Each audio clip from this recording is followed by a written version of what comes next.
Well, welcome. Liverpool 12th Man Show is here, live and direct. It was a little abrupt ending to the song, apparently. But all the same, I am here to say welcome back to all my Reds. Parade's not over yet, or hasn't necessarily begun or started, but it will certainly, it feels like we're already on that parade. But make no mistake, Liverpool's transfer business is already starting to heat up. So we're going to talk about a little bit more of the transfer business, talk about a little bit about, pretty much everything and anything that you guys want to talk about too. I see honesty in the chat. Big up honesty. Always a blessing to see a fellow Red, especially one that is so up to date with everything that is happening on the news and the likes. So big up honesty. And also wanted to say, Arne Slot got a little bit of fun in the sun in Ibiza. The recruitment machine at Anfield is shifting into gear.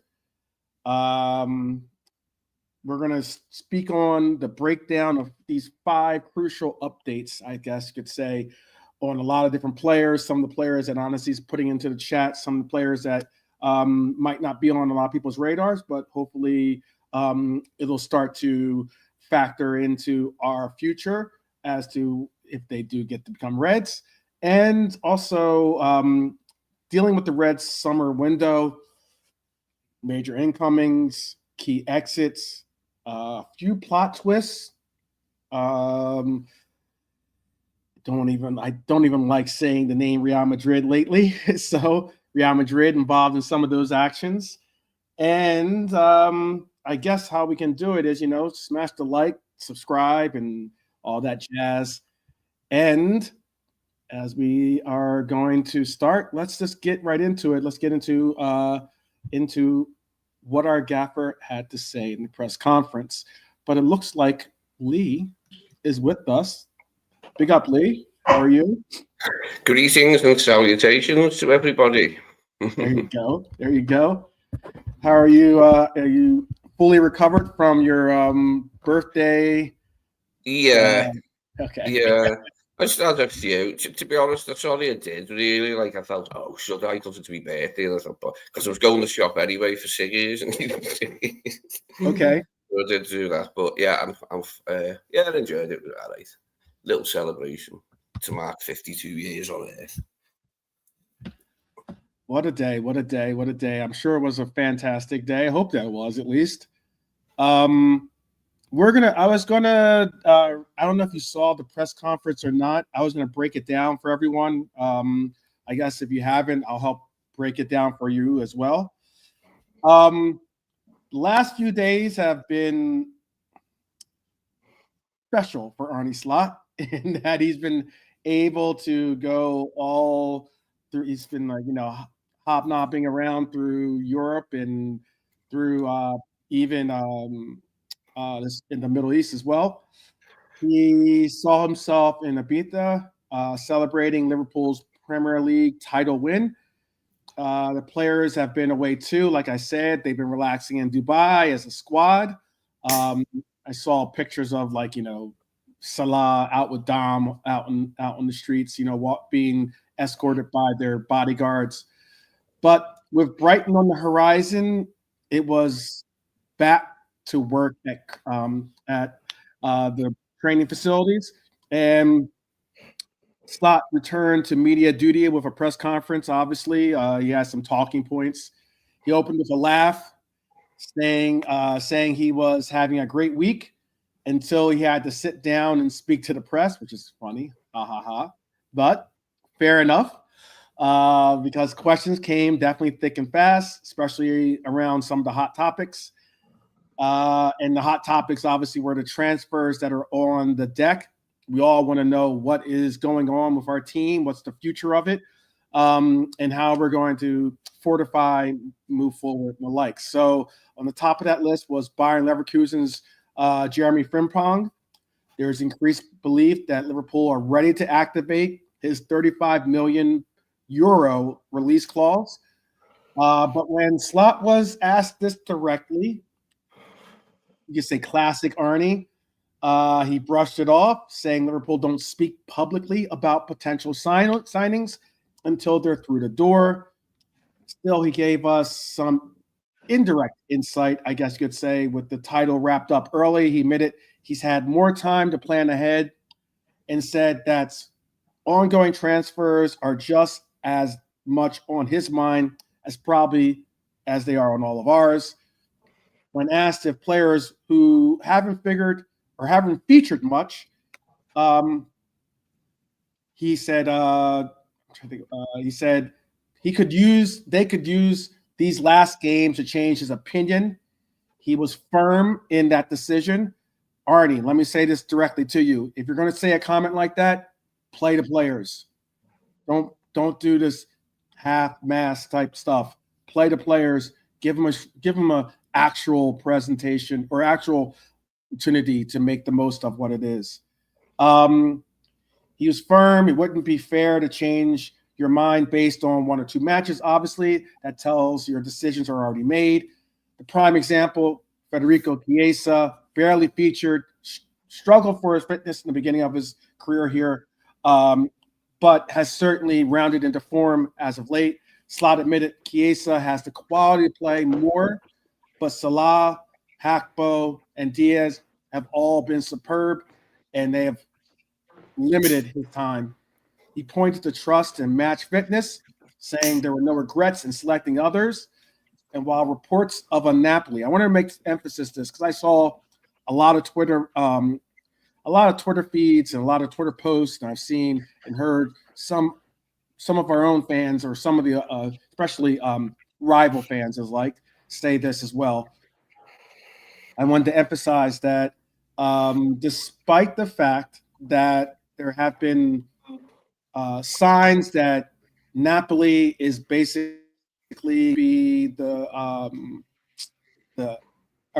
basically it's done and dusted. He's on his way to Napoli. That's not true. Let me just say it right now. It's not true. Napoli, the reports of Napoli moving or doing the rounds or whatever. Nothing's advanced just yet. Nothing is on the table necessarily. So other Serie A clubs could enter the picture. Who knows? But for now, it looks like Chiesa is possibly on the way out. But I'm hoping personally that he's going to stay a Liverpool Red and that we get to see his talents as a Red in the future. Then there's the Trent Alexander-Arnold dilemma. He was asked about that after the hostile reception at Anfield last week. Could Trent be left out of the Brighton squad? Slot says they've only just returned to training and haven't had that conversation yet. That conversation should have already been had, to be honest with you, but it is coming. Whether Trent asked to step away or not, Slot emphasized that the focus must be on celebration, not controversy, with Crystal Palace and Anfield still to come. The first time fans will see a Premier League trophy lifted at Anfield in decades, by the way, in decades. So Slot made clear nothing should steal that spotlight. Understood, certainly appreciated, but I'm going to ask this to the panel, and I see Brian is in from the green room. I'm going to ask this. Should Trent be benched for the rest of the season to protect him possibly from the boos or the reaction of the crowd, and also maybe even to help the team vibe be positive and not be so focused and so like gaslit on Trent and his eventual departure from the team? I'll ask that of Lee, and then I'll bring in Brian to the conversation. Lee, what are your thoughts? So just refresh me on what the question was. Should Trent be benched for the rest of the season to protect him and the team? I'm not a fan of that. Team 5. Sorry, okay. I'm not a fan of that. No, the idea of him not playing a game because of that when we might need him, because Bradley's already started one game. Yes, we do have other players, but I don't see why it should. I wouldn't be a fan of that. No, wouldn't like it. Okay. Okay. It's severe. It's severe. Never played with the club again. You know what I mean? How about for you, Brian? Are you welcome to the show, by the way, and also, are you one of those people that thinks that no, he shouldn't? He should just, we should just move on since he's moved on. Yeah, it's a really difficult one because I don't think, as shown by Salah's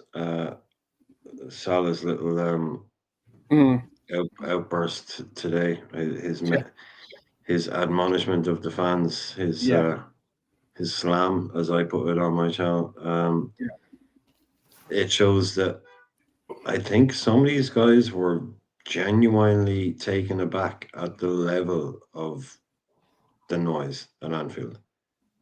They were expecting, look, he might get it, but I think it shows that they rattled them. It rattled some of these players. Szoboszlai was rattled on the day he went to the fan.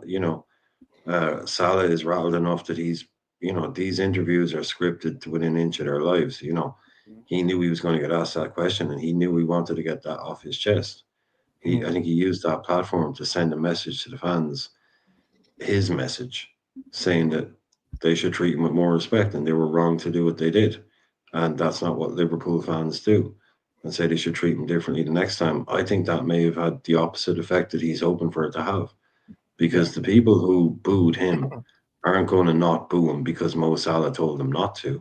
Especially when he's just told them that they're not real Liverpool fans. If they boo him, they're going to be like, you ain't going to tell me who I think it'll have the reverse effect. Right. So it was I don't think he should have made that statement. He wouldn't have had to. He would have said, look, I'm not going to answer that. I could say, I'll give you a soft soap answer as like, Trent's a big boy, blah, blah, or whatever it might be. But he went into detail because he obviously had that on his chest and he wanted to get it off his chest. Right. And then to say to the Liverpool fans, the next time he plays for us, you should treat him like this. No. Don't go there, Mo. Don't tell people who are already pissed off that they're wrong and then how they should act next time. Probably not going to go down very well. So it's a bit of an issue now. We don't need this. Like someone asked earlier on, is it going to overshadow the league title win? All is a drama. There's always a drama around it somewhere, but this is definitely has the potential to be a bigger story. Right. You just want to get out and celebrate, get out and celebrate that win and not have this soap opera nonsense going on. Right. I think the best answer or best response I've heard from a Liverpool player has been from our captain, actually. Virgil van Dijk was asked that question in an interview. I think it was right after the game as well. And he basically said, look, he's not going to tell Liverpool fans how to exactly. Spot on. Spot on. Exactly. Yeah. And I respected that because I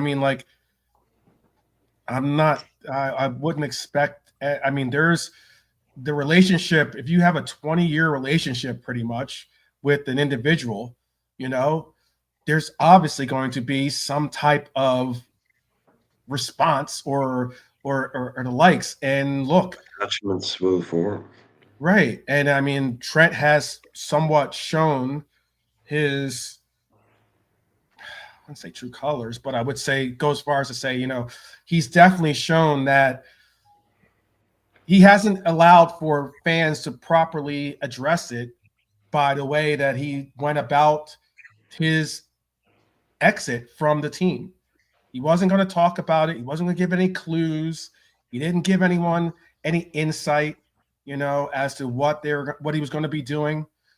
I continued to this, build, and he allowed for it to build. This is something that he's been in what looks like he's been engineering for some time. And of course, it's going to have some negative reactions from even the most devout Trent Alexander-Arnold fans. It's still going to have some real hurt feelings. So, it's natural for them to be able to. It's a natural response, and I don't think that Mo Salah should have said what he said, to be honest with you. But no, I'm 100%, man. I think it was a bad move. And saying it to Gary Neville as well, slagging off Liverpool fans to Gary Neville. Gary Neville to get he's rubbing his hands. He's like, oh yes.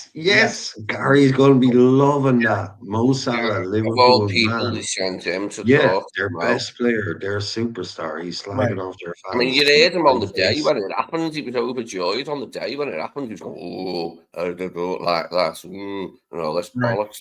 He was loving it. Right. Yeah. No, but I guess he's not going to do it. Come out and say it directly, but you could see on his face he was thinking, like, this puts to bed the thing. It was like, you'll never walk alone, and that's what the look said on his face. He was really smug about it, when you see his face. I was just going to say, if you knew, for some reason you knew that probably Jamie wasn't going to get that exclusive interview the way he's treated, or at least been dealing with Mo Salah comments here and there. I guess Gary Neville's counterpart wasn't necessarily going to get that interview. But yeah, exactly. Can you imagine? I know who would it be? Bruno Fernandes sitting down to do an interview with Jamie Carragher and slagging off Man United. Yeah, Jamie would be, let's just say, shuffling his pants, to keep it PG. Jamie would be and he'd be loving it, he'd be lapping it up. So we've got our superstar player, our Golden Boot winner, all that, slapping down Liverpool fans, telling them they were wrong to do what they did, and they should behave better next time. And Gary Neville's smug little face are going, "Oh, please, never let this interview end." What else, Mo? Just really sticks in the craw of that one. He didn't have to go on Sky Sports. He didn't have to get into it. And even if he did want to go on Sky, do an interview with Neville about his season, but say that question about Trent, no, we're not going to do that one, okay? That's all he has to say. His agent people, they just have to say, yeah, we're not doing the Trent question. If he can write a vanilla version that he can just say a yes or no answer to, yeah, we'll give you a word on Trent, but we're not going to give you. He obviously wanted to give that little speech saying what he said. I think that was from his side, not from their side, because he said, I want to say this, and they're like, cool, we can work that in, because he clearly wanted to make that message and send that message. And he's gotten it badly wrong, as far as I'm concerned. He's gotten it very badly wrong. Yeah, Lee Wisk is saying the club line should be, people are entitled to their opinion, and leave it at that. They are, completely. What VVD said, basically what VVD said. Yeah.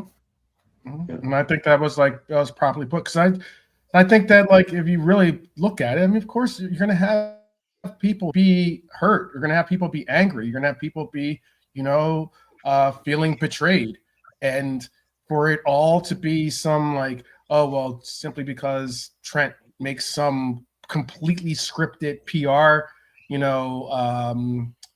interview and reads like, basically practically reads off a script, his acknowledgement that he's going to be leaving the club. Yeah, you're going to be disappointed, you're going to be uninterested, you're going to feel as though this isn't really sincere and the like. So it's not an easy place to be as a Liverpool fan if you are a Trent Alexander-Arnold supporter or fan or whatever you want to call it. But it is definitely different. I'll speak on this too. I spoke on Federico Chiesa, and everyone knows my opinion on Federico Chiesa. I really do think the player is a talented player. I like his professionalism. I like the fact that he is a creative player in general. That could be a which is a notable attribute that could be very, very beneficial to us. But I'm going to ask you, did Chiesa ever really get a fair shot at Liverpool, or was this a doom move from the start?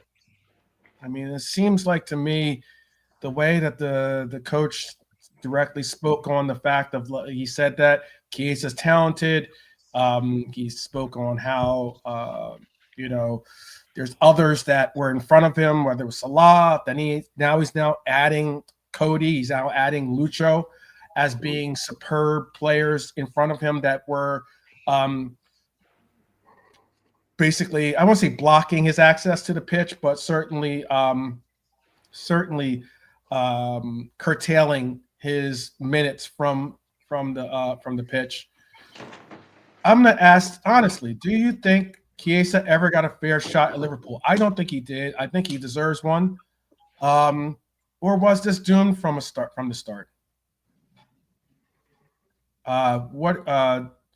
What would you say? What would you say to that, Brian? We'll start Brian, then we'll do it till Lee this time.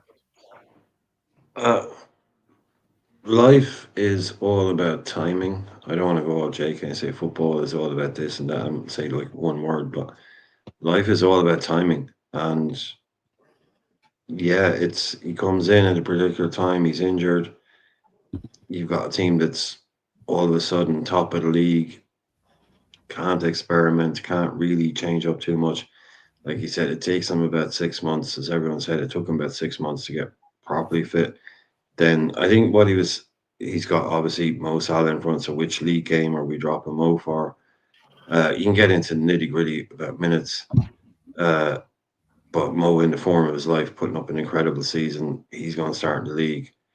Then what you're saying was probably like a response to people saying, yeah, but you can play on the left as well. So he said, okay, well, if you want to say that, Diaz is there, Gakpo is there. Everyone's talking about how good they are. So it's a pretty bog standard answer that way. But I just think the timing of it, basically, by the time he gets fit and all of that, everyone else is in his way. The minutes, the lack of minutes, it is a bit weird, but I don't think like he could have got more minutes, but I don't think we live in a world either where he plays 15 games. I think he could have played more, but even if he did play more under Slot, as he's been kind of saying he deserves to play more, I think even he said that, I think we'd probably only even then be talking about maybe 4 games. Mm-hmm. We wouldn't be seeing him every single week. So even then, I think it's like, well, if he had played more, it wouldn't be a huge number. But yeah, I didn't really take a lot. It's nothing we haven't really heard from before. It's the same story every single time.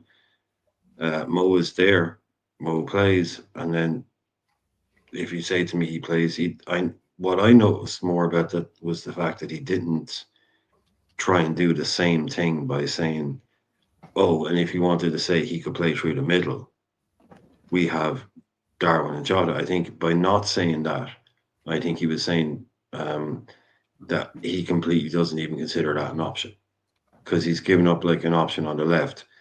But I was expecting it to then say, oh, and through the middle, he's got Darwin and Jota ahead of him. But he didn't go there. So I think that was him saying he doesn't consider him an option through the middle. But yeah, I think he gave a fair bit away today in terms of people are going to go. He's not going to judge someone on 2 games when he's had him for a year. He's not going to say next 2 games decides your career. It's not Hunger Games or something. It's like, no, we've had these guys for a year. We're not going to say you got 2 games to save your Liverpool career. So that won't be fair on people. He's probably talking about someone like that. But like you said, a lot of this talk about Napoli is just, way, way ahead. He's not gone anywhere yet. So okay. All right. He said he's good enough to play here. It's just there's many people in his way. He said he'd be good at any club, which might hint towards him leaving. Whether it's on loan or a proper transfer, I don't know. I prefer him to be a proper transfer and loaning him. But you know what Italian sides are like? They'll try the whole loan with an obligation to buy in 2 years' time with money over 4 years, but yeah, they'll try all that stuff. They tried on the cheap. Well, they tried to. The deal was set up the reported deal that was set up. I don't believe it was. It's nearly as close as what people think it is, but the reported deal was that Napoli wants him on a loan, and they don't want an obligation to buy. So basically, they want to rent the car, and if they and have no obligation to purchase it if they don't necessarily like it. I wonder if he played for Bologna, if we offloaded him to Bologna at the same time as buying that Colombian centre half, whose surname I can't remember, I can't say it properly. It's like C-U-C something, and his first Right. name. I don't know if I brought that up yesterday, didn't I? Yeah, he's just won man of the match in the Italian Cup final, and he's been dead good for them all season. I thought I brought that up. Let me double check to make sure. See. I should have looked it up so I knew his name. But no, yeah, I think I brought that up yesterday as to like one of the options that are out there for teammate for Lucho at centre back if he's good, because I like South American centre halves. That'd be a good one. Mm-hmm. That'd be good to forward him, like.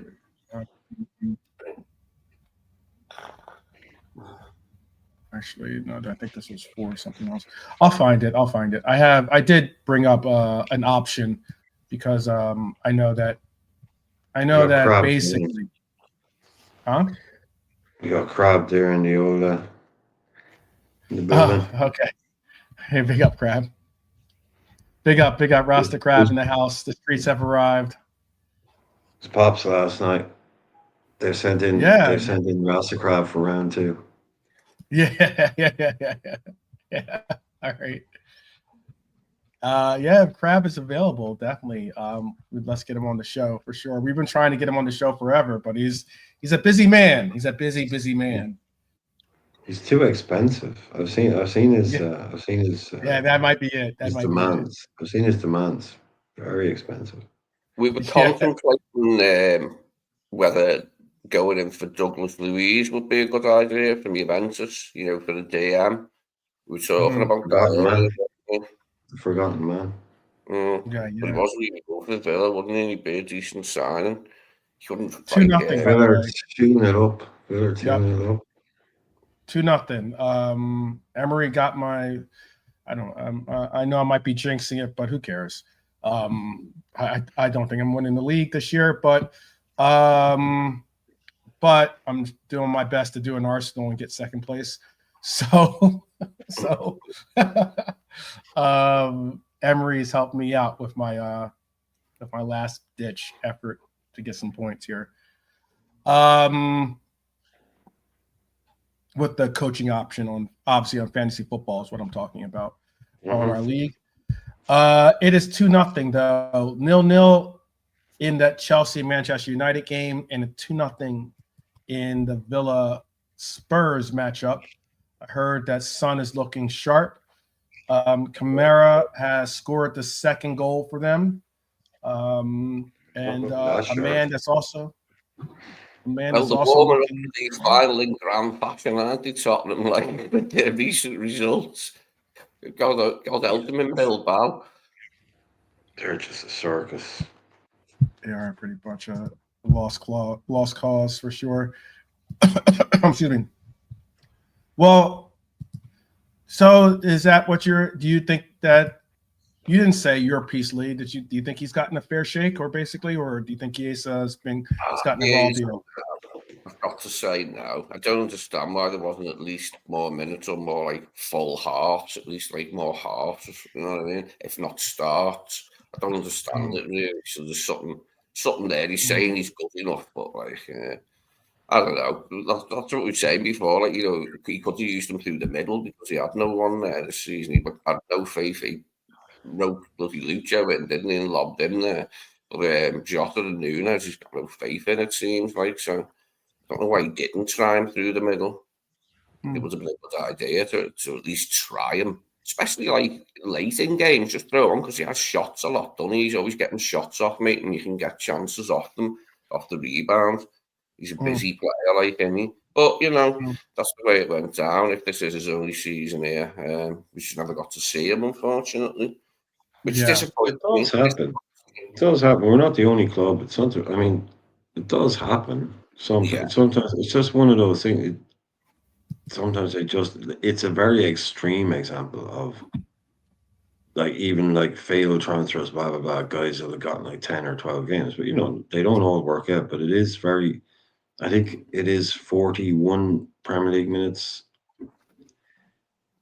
He's got like cup games and stuff, but in the Premier League, I think it's 41 minutes. That's it. Not even a full half of football. That's pretty extreme. There's players who join clubs and don't play much, but they get 5 games. 41 minutes. It was that fella Chelsea bought and he never played that expensive East European, and he didn't play, but he was on like a zillion quid a week. I can't remember which fella it was. One of Chelsea's mad signings, and he just didn't play. Shevchenko. No, Shevchenko. No, it might have been Adrian Mutu. I think it was him. I think he was expensive. You mean Mudryk? Mudryk, the guy they just bought. No. No. I can't remember. Yuri Zhirkov? No. It was like an Eastern European fella he bought for a big fee, striker. Chelsea, but then he come. You're thinking about Kesman. He was on a huge contract. Yeah, you're thinking about Kesman. Mattia Kesman. No, there's another one. No. I think he might have been Romanian, the fella. I can't remember his bastard name. Well, that's Mutu. That's Adrian Mutu. Yeah, Mutu. We said no to him a minute ago. Who did? You did. I did. I mentioned it, didn't I? I said I think it's Mutu, but I wasn't 100% sure. Yeah, Mutu. He was on loads of money, wasn't he? Like, they sacked him because he tested positive for the old Bolivian marching powder. Yeah, I liked Kesman. Kesman was good. I liked him at PSV. Yeah, he was good, Kesman. Anyway. Yeah, it'd be interesting if we could bring Douglas Luiz back from Juventus, like, a reasonable fee, and he was fit and could play for us like he did for Villa. There's someone who could come in and give Ryan a break, or play with him if you want to. The Stiller thing, that's been like the most solid link for the DM, hasn't it? Like, it sounds likely. All the others are just pie in the sky, aren't they? Like, really, price-wise. Yeah, that's it. We buy a player there. We might not buy a defensive midfielder. We might stick with what we got. Endo could stay, couldn't he? Not certain he's leaving. Yeah. For me, with Endo, it's his age. I'd be thinking like he'd be wanting to play. Maybe I want to see. Do you want to see Endo leave, or would you be okay with Endo leaving? That's what Endo wants. Yeah. If Endo, I think Endo. I think we shouldn't worry about getting. What's 15 million or 16 million or whatever it is going to be. That'll be probably the price that they're looking to get. I say let his contract expire, and then allow for him to go wherever he deems he wants to take his services next year. Give him another year to be a serviceable asset for us. I think Endo. I enjoyed seeing him at centre-half in the FA Cup games, like the early ones. He did well at centre-half, Endo. But yeah, he just doesn't have a lot of action, has he? Yeah, it's up to the player, basically, isn't it? If he wants to stay, I'm sure the club will not be unreceptive to that. Like, they'll be like, yeah, you want to stay, great. He's a modern professional, like, and Slot's already referenced that, like, hasn't he? At least once he's referenced how good a professional Endo is, like, and that's what he likes to see. That's what we all like to see, Arnie. Yeah. Because you do get some duds, don't you? Like, who like Cobham merchants and that, like, but he's not a Cobham merchant, Endo. Yeah, this was the. I love that name, and I guess it's very popular. It must be kind of popular name to spell John, Jhon, but in Colombia. But John Lucumi, Lusumi. I have to get the pronunciation right, but Luci is the name of the player that plays for Bologna. They're reportedly considered. They are also reportedly considering Kevin Matea, who obviously previously played for Independiente Santa Fe in Colombia. Additionally, Liverpool have identified another Colombian player who is Villarreal. currently playing for Millonarios as a potential target. So those are some ideas as to some of the players, some of the Colombians that are on the radar right now for us. I believe I brought that up yesterday, but if I didn't, it was something that I did research before, and I saw it that we were looking at the player from Bologna. Maybe because we also ended up seeing them in the actual Champions League. So, it's a pal for Lucho, isn't it? Like, it's a good one for Lucho to have someone from his own country here with him. Like, I'm sure he'll enjoy that, especially after all the father over his dad, like being kidnapped. Like, it'll make him feel, I don't know, maybe a bit more connected to home, to have another Colombian there with him, and it'll make him feel better. That's one way of looking at it. Sounds like a good player, whoever he is. All I know is what I've read. I ain't seen a second of him. Well, I must have seen him when they come to Anfield, but I didn't know who he was. Took no notice. But yeah, he sounds like a good player, apparently. Yeah. Well, I'll leave this one in there. I'm gonna bring this in for you guys.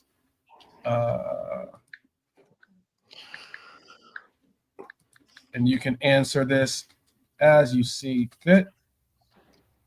I'll even put some letters in there or some choices in there for you. All right. This is the question to the audience.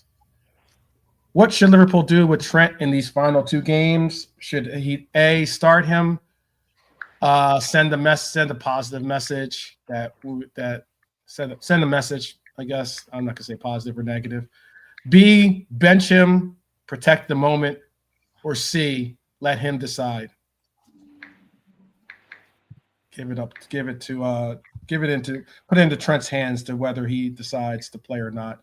I'll ask that as the audience. Moving on to the next segment that I wanted to definitely touch base on, and that is let me make sure I get the microphone set up here properly. Okay. The next thing I wanted to do is last night a little of a bombshell dropped in that Liverpool are serious about Bayern Leverkusen's Florian Wirtz.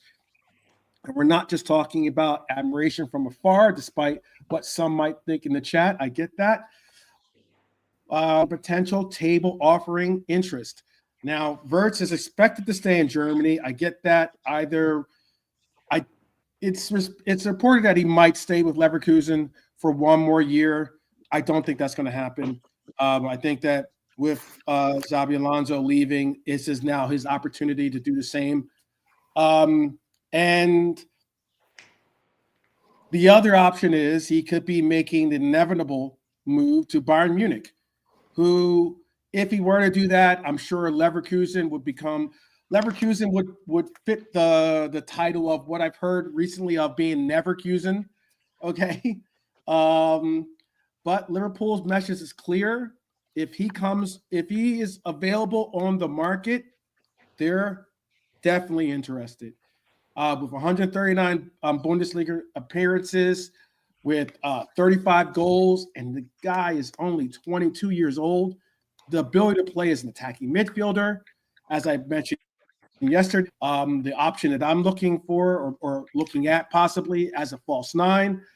This is a player who screams, Arne, let's go get him. Add in the fact that Liverpool have already tried to go big on players like Caicedo. They're willing to spend over £100 million for a player like that. I think Caicedo is a fantastic player, a really good, really talented player.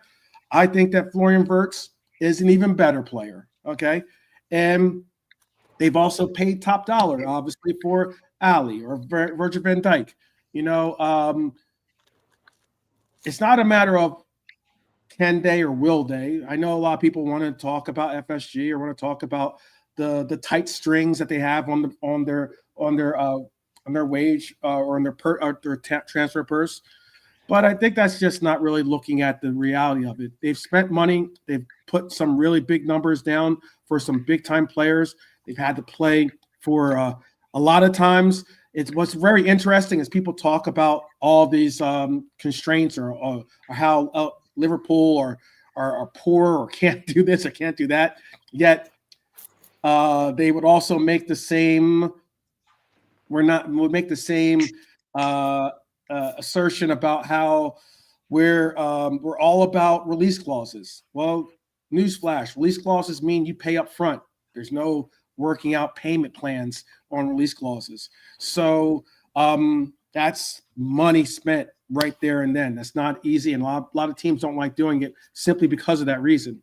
But Bayern won 150 million euros is being reported. That's 126 million pounds. They're ready to reject anything under 100 million euros is being reported. I don't understand why we don't just start right there.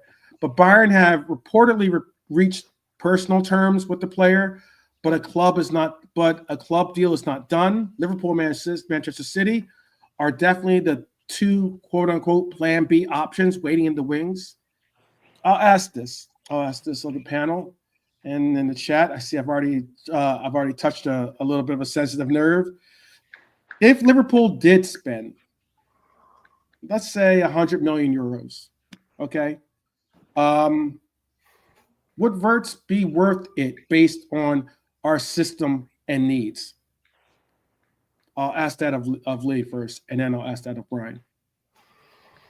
I'd just love us to buy him and make it work wherever, whatever Slot wanted to do with him, I'd be pleased, because whatever it be would surely be good news for us. Yeah, it's a great link if it's true. It remains to be seen. But be exciting, wouldn't it, to have a signing like that? Very exciting signing. Cause a few stares, won't it? Like, it's seismic in its nature. Well, for us anyway, like to go out and do that, especially if there's competitors like City with endless oodles of money. Rasta Crab is a strong no on it.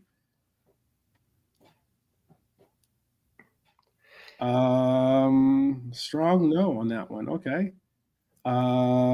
Red Arm Supporter says yes, he's worth it. Let's see. Dustin says he's not sure.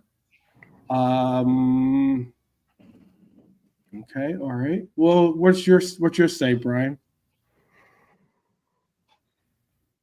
Oh, we all know my opinion. Break the bank, basically. A guy like him, you go get him. You go get him. That's what you do. Big club, you go get him. You build your attack around a guy like that.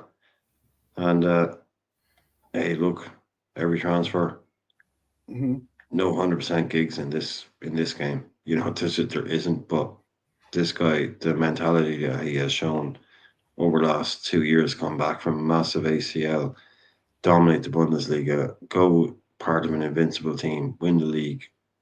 I mean, there's only so many boxes you can tick without the predict the future box. There is no predict the future box.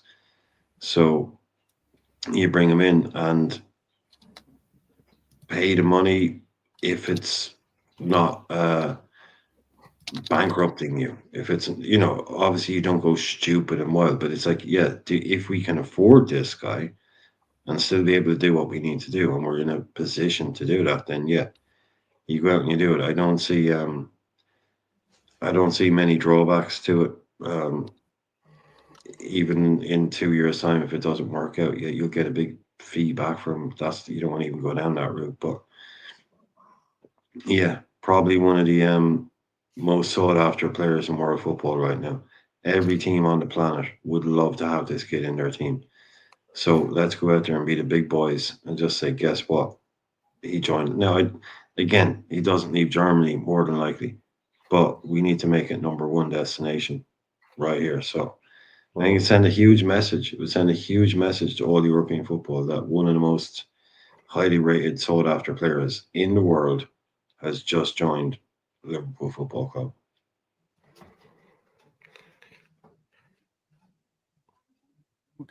Okay. I put in a poll right now. Audience poll is: should Liverpool go all in for Wirtz, even if Darwin Nunez is not sold? And the reason why I say if not sold, I mean if not sold at the time that we would make the avail. Like, as in, let's say the Darwin Nunez thing takes time to get pushed through, or this and that. Do we still go and make that acquisition? Do we still go to make that acquisition? I hope we've got enough about us, like, to put a concerted effort in for his services, and it doesn't just fizzle out quickly. Right? This is real, like, that we're interested in the idea of him coming here. Do you see Wirtz where do you see Wirtz playing, by the way? Do you see him more as a central attacker? Do you see him as possibly someone on the wing? Or do you see him as a midfielder playmaker? Where do you see him playing, Lee? I'd like him as a 10 with a striker in front of him. Okay. Bad news for Sob as well, but that's life. And very bad news for Harvey Elliott. But yeah, that's where I'd like to see him, with a forward in front of him and Salah and whoever who was side of him. That'd be good stuff, that. Okay. How about for you, Brian? Where do you see him playing? If we were to bring him in, where would you bring him in to play, obviously? Yeah, walks into the team as a false 9. He can even play off the left. I would, if you imagine attacking in a 4-2-4 like we tend to, you've got Grav and Mac, then you've got Wirtz, Szoboszlai, Salah, and left winger. That's what I'd be looking at, a false 9 role. Other than that, you could play him off the left, but you could also drop him one deeper into the 10 against a certain, like a low block team, if you're not getting, horses for courses kind of game. But I would probably, you're not going to spend 100 and odd million and bring him in and not start the guy. So if I was bringing him into this team right now, he played against us. If anybody, you can probably find it. When we played them in the Champions League, he played as a false 9 against us. That's the role he played. So that's where I would see him fitting into this team. I mean, if you want a Firmino type replacement, he's up there. Incredible. So that's where I would see us doing him, and then 2 wingers playing off him, creating, and a Szoboszlai running past him, and then you've got a Grav and a Max sitting in behind him. So he becomes a false 9. He becomes a number 10. He's part of the 4-2-4. Becomes a replacement for Darwin Nunez. Oh, and he's a Jota replacement, basically, is what I'm saying. He's replacing Jota, or Diaz, the whole Diaz through the middle thing. He's just basically, that's where I'm putting him. That's exactly where I would put him. And then you got 2 wingers playing off him, and you got 3 midfielders in behind him, one pushing on with him, and he can create and he can do all that. Excellent. That's exactly where I'd put him. I think the biggest thing, Rasta Crab, is that the difference is there's a less likelihood of Newcastle giving up the player. Yeah, exactly. Than it is for Leverkusen. Leverkusen will not look at $100+ million and say and turn their nose up to it because they're above it. Newcastle will. Newcastle can. Yeah, they will. They'll just say, we don't care. Don't even open the briefcase. Yeah. We don't care how much is in it. Exactly. So that's why, I get you want Isak. I get that that's your choice in making a big acquisition, but there's no real price that's going to make them decide to act on that. So even if we say we are Liverpool, I think I saw something recent. Before I go into the next piece, I saw something recent, and it made me think about a possible a possible acquisition, not for us. This is just speaking on since we mentioned Newcastle. I know everyone knows that I do rate KDB, and that I think that despite his age, I think that he could still serve as a luxury purchase for us. However, I think one team that might be, I don't know if it's in the papers or not, but I think that one team that could be in the running for KDB is Newcastle. I honestly think Newcastle could be a strong candidate to try to acquire his services. It would bring a lot. It would bring obviously a notable, high profile player to the team. I think it'll certainly bring leadership. It'll bring also a dynamic player to their midfield that could provide different angles to it. They have players that are in that midfield that could certainly support him in being able to allow for him to, not be the sole focal point of having the workload on his back. So I kind of think that could be a case where we might see KDB go to Newcastle, or it might be a possible destination. That's just my perspective. I don't know if people differ or disagree on that. You could tell me, I'm sure. End the stream. Definitely. I love KDB. I love that guy. He's a good player. He's a really good player. I love him now that he's about to be. I love him as he's about to be no longer associated with Manchester City. How about that? Wirtz or KDB? Wirtz or KDB? Oh, I'd go Wirtz, obviously. Yeah, Wirtz is the future, So Wirtz KDB, But I mean, like, would I disagree? No, it's like you said a minute ago. He's a luxury signing. Mm-hmm. That's all it would be, a luxury signing. But let's focus on, to me anyway. I know Crab doesn't want to see the retirement home jobs. Mm-hmm. I get it. But no, I don't think he's going to stay in England. I don't think he's going to stay in England. It was all a bit noise. We'll see. We'll certainly see. He's going to get some big offers. Apparently, he can go to that team that, like in America, that they gave their slot. Oh, I know. San Diego, you mean? Is that who it is? I can't remember who it is, but I know there the was one that was trying to get Salah. That team. Yeah, they did something where they basically they gave up their rights to buy a player, instead registered them as the first place De Bruyne can go, or something like that. Oh, I didn't hear about that. I just I thought I'd have to look that up. I think it's Charlotte.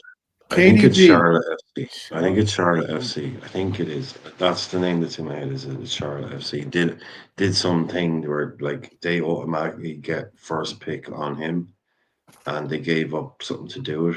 That's how big they are in on him or something. They did it like a year ago to say like to him, like, if you're ever coming to America, we are the people that want you. I'd have to look that up. I don't know. Yeah, I can't remember who it is. But I think it was Charlotte anyway.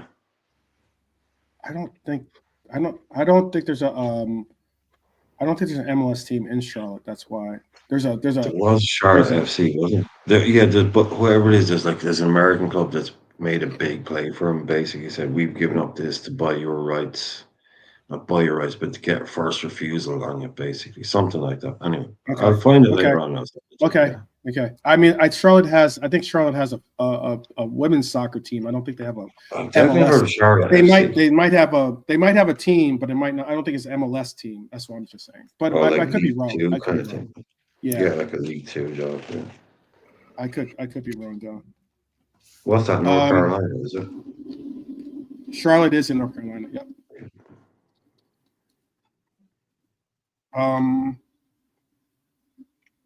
Don't be silly, Crab. Don't be silly. Don't be a silly crab. You're not taking Cunha over Wirtz. You're not taking Cunha over Wirtz. Please. If you're telling me, because by saying that, you're I agree saying too. you're willing to take either. So if you're telling me you have a choice between those two players and you're taking Cunha over Wirtz, Oh, wow, that's sad.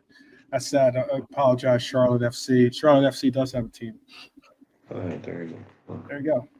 There you go. That's your accreditation. 2019. I don't follow MLS as strongly as I possibly should, but I also know there's a lot of expansion teams that have been added to MLS, to the MLS in recent years. But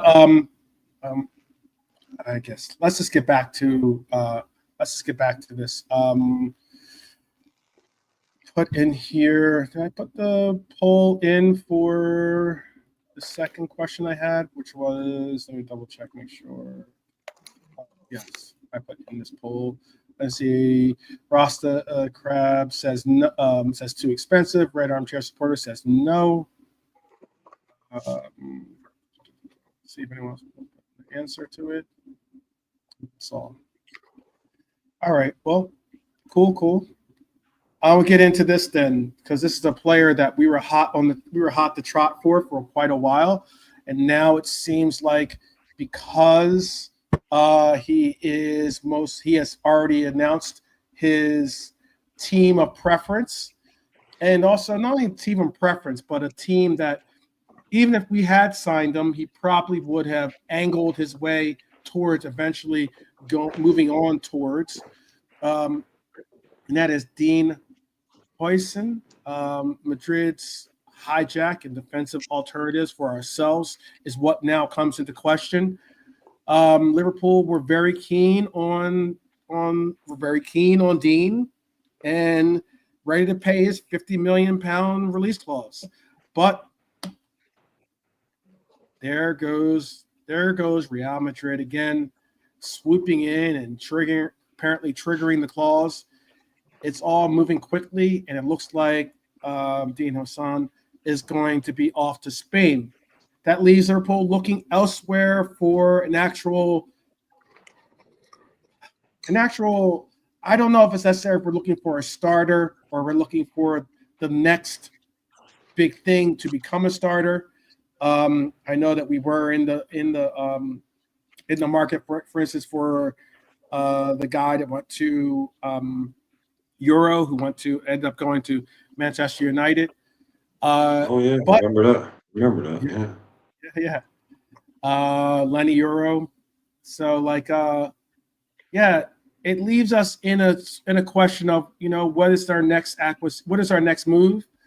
I think that, again, it sounds like lazy journalism, and I don't want to necessarily be a lazy journalist. But another Dutch connection, Jarell Hato is apparently being reported by Fabrizio Romano as a real interest by us.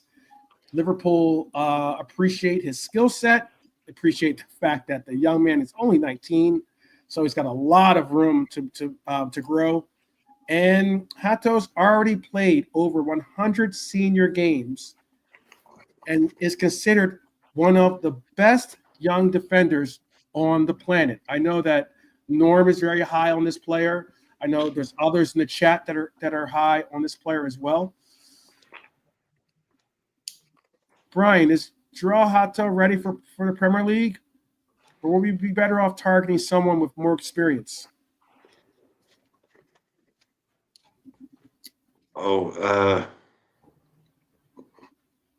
a good question. Well, look, that's the thing. That's the predict the future kind of thing. You don't know. They make a fairly smooth transition most of the time. Language is good. A lot of people in Holland speak English. They get English TV over there. It's a huge culture shock. Yeah, I think. You don't know. He's highly rated. You'd imagine with a coach that's able to expresses ideas, similar background. It helps it a softer landing. I often talk about like when a player joins a club, you need to have the softest landing possible. As in the easiest place possibly to move to. Let's just say like the last thing you need is like, yeah, you live in England, you've never played abroad, and in the last 6 hours of a transfer window, guess what? You're going to Turkey. What? A completely, like a Germany to England is easy, nice soft landing, So we're building a little Dutch contingent there. If you got Gakpo, you've got Gravenberch, you've got Virgil, you've got young guys that are around you, similar in age, and then you've also got a senior player like Verge there as well. So again, nice soft landing. They can advise you on stuff. So he would tick a lot of boxes for me, definitely. Left back, centre half. So yeah, I'd be happy to take a risk on him. I see the Carquez rumors have kind of died down a little bit because I don't think we're going to go and buy a super attacking right back like Frimpong, which seems to be pretty much a done deal. And also someone like Carquez, I can see us buying maybe a Hato type, who is more of a defensive left back. Maybe that might happen. That would make more sense to me. But yeah, and then if we had Frimpong, there'd be another Dutch player. So yeah, but you don't know, do you? You don't really know. Yeah. Until they get here, until they show up. But you got to take the risk. You got to pull the trigger at some point. So okay. Yeah. I did put in Rustic Rap, shout out to you. I did put in as it was supposed to have C being Jarrell Kwanzaa in the selection, but yeah, who would you look at as being the answer to that question? I can actually, maybe I could put it in again, but it says A, B, and then D, someone else, but C is Jarrell Kwanzaa. If you think that we should just hang tight and allow for Kwanzaa to continue to develop into that answer at the heir apparent. Excuse me. Who does Thomas Araujo play for? Remind me again. Benfica. Benfica, that's right. Benfica. Tomas Araujo. I like the sound of this Colombian centre half at Bologna. Okay. What is it that you like about the Bologna? Jean Lucumi. I don't know. It's worth a punt. It's worth a punt on a South American defender. Hopefully he's a big, strong, strapping guy. Like, I'll have to research him a bit more, but yeah, I like South American defenders. And they'd give Lucho a teammate, wouldn't it? Which would probably comfort him a little bit, like to have another home country. Oh, you're a comfort blanket for Diaz. Yeah, well, it all helps. It all helps, doesn't it? With it, like, so he's happy and all that. Which he is anyway. He's always bloody smiling, isn't he? But he'd be even happier if he's got someone from his national team here with him. Probably. I wouldn't imagine. This is that one guy that he hates.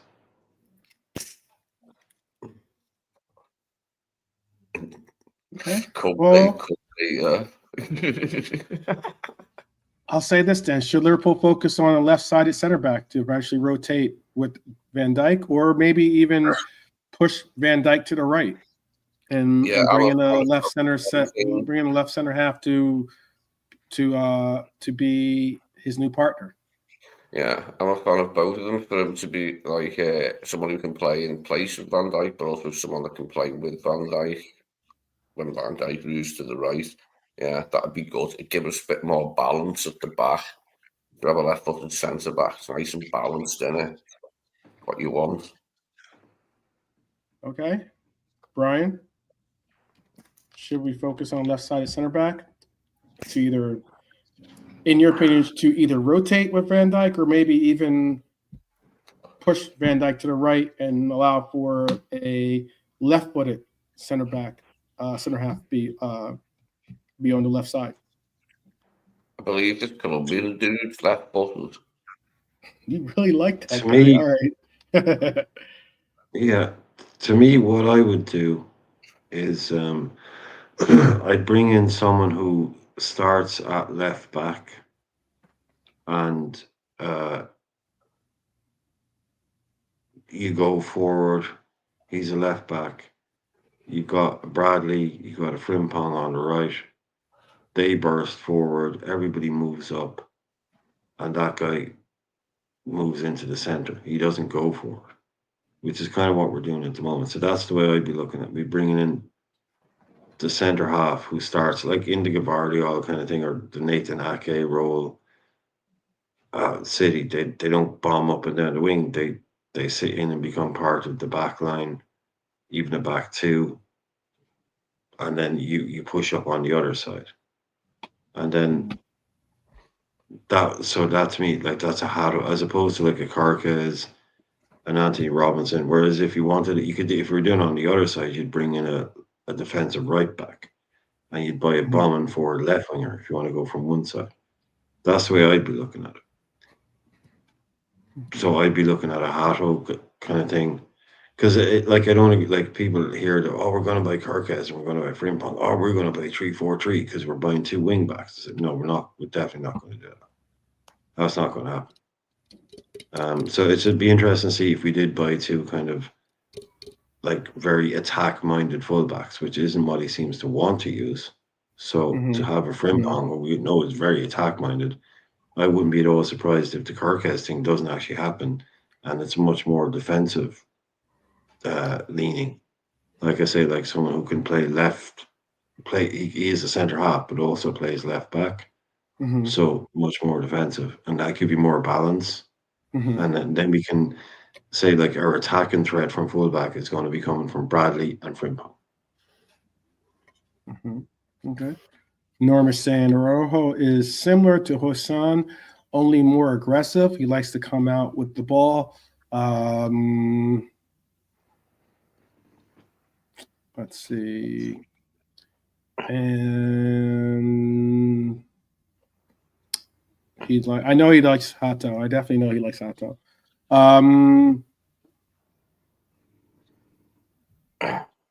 Okay.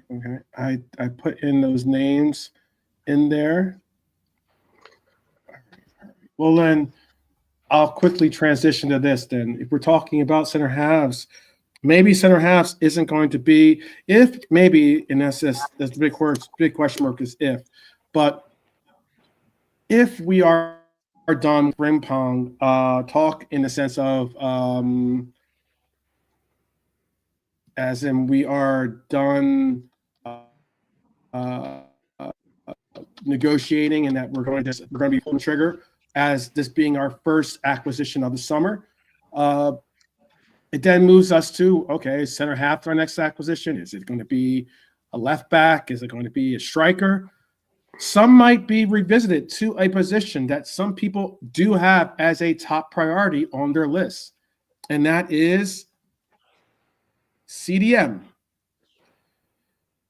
So let's talk midfield. Liverpool are monitoring Adam Wharton, the Crystal Palace talent, who's exploded in form since arriving from Blackburn.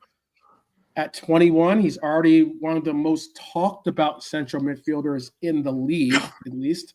But here's the catch. Crystal Palace have slapped a £60 million price tag on his name. That's nearly triple. I'm going to repeat this. That's nearly triple paid just 18 months ago. Is this a smart investment to build Slot's midfield 2.0, or is it a gamble when you have players like Bashevnik and you have McAllister already on the squad? Sounds quite cheap, 60 million, considering the demanded 80 million for Decore last season before Decore got injured. Remember last summer we were after the DM and Decore was mentioned for like days on end, and then it came out they wanted 80 million for him. So with Wharton being an English player as well, I think we'd want 60 million, wouldn't it? Or is that what they've said? They'll take 60 million. Right. Yeah, they did. They did. They were on like 60 million. Who do you rate higher then? I know that Crab just said the same thing about Decore. Who do you rate higher as in who would you rather go for? Me, I'd go for Wharton now, like over Decore. Okay.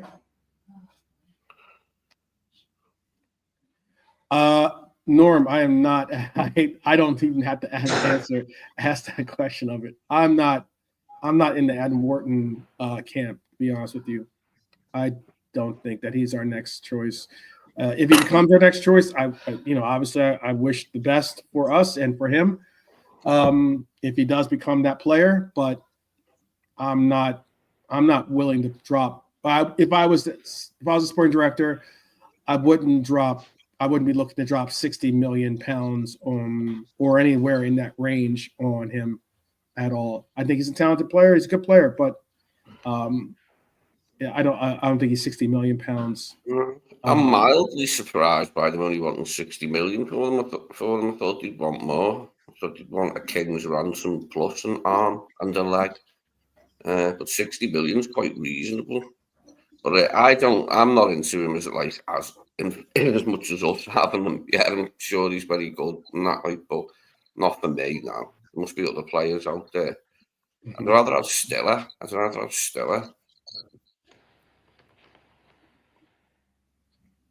Okay. Or even Douglas Luiz. I'll ask this then, Brian, since we're talking about it, because Norm just brought it up.